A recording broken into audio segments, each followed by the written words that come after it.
வணக்கம். என் பேர் டாக்டர் சுசித்ரா. இன்னைக்கு நான் உங்ககிட்ட முட்டி வலிக்கான 4 பயிற்சி சொல்லி தர போறேன். இதோட முக்கியத்துவம் என்னன்னா, தினம் பண்ணணும். அதுதான் முக்கியம். அதாவது நம்பர் குறைச்சலா பண்ணா கூட சரி. ஒரு 3 தடவை 5 தடவை தான் என்னால பண்ண முடியுது அப்படின்னா கூட சரி. நீங்க காலையில பெட்டை விட்டு எழும்புறதுக்கு முன்னாடி இந்த மாதிரி பண்ணிட்டீங்கன்னா உங்களுக்கு பயனுள்ளதா இருக்கும். பட் இல்லாட்டி எப்ப வேணா பண்ணலாம். ஒரு சாப்பிட்டு ஒரு 2 மணி நேரம் கழிச்சாவது இருக்கணும். 2, 3 மணி நேரம்.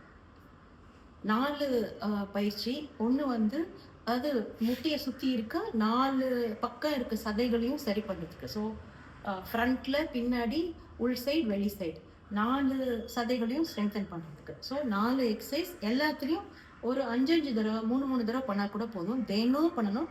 2 மாசத்துல உங்களுக்கு கட்டாயம் வித்தியாசம் தெரியும்.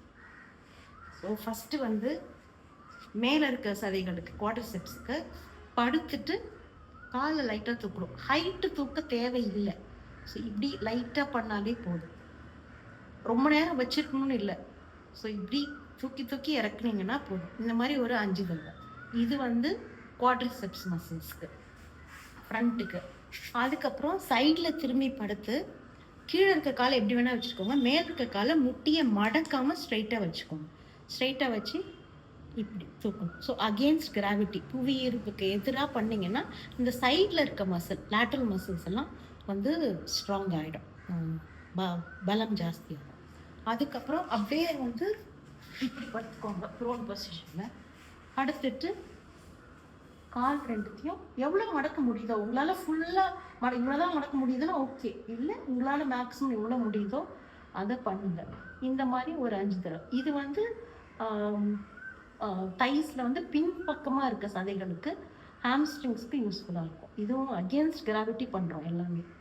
இப்போ கம்ப்ளீட் பண்ணுறதுக்காக அந்த சைடு திரும்பி படுத்து இந்த காலை மேலே வச்சு பண்ணிடுங்க. இதை ஒரு 5 தடவை. ஸோ ஒரு ரவுண்ட் அடித்த மாதிரி பண்ணிடலாம். நீங்கள் இதை 5 தடவை பண்ணிட்டு கடைசியாக உள்பக்க சதைகளுக்கு இப்படி காலை வச்சுட்டு விரிச்சு ஒரு காலை இப்படி விரிச்சு சேர்க்கணும்.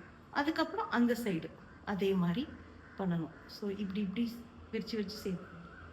ஸோ இந்த மாதிரி 4 எக்ஸசைஸும் தொடர்ந்து பண்ணீங்கன்னா உங்களுக்கு பலனுள்ளதாக இருக்கும். வணக்கம்.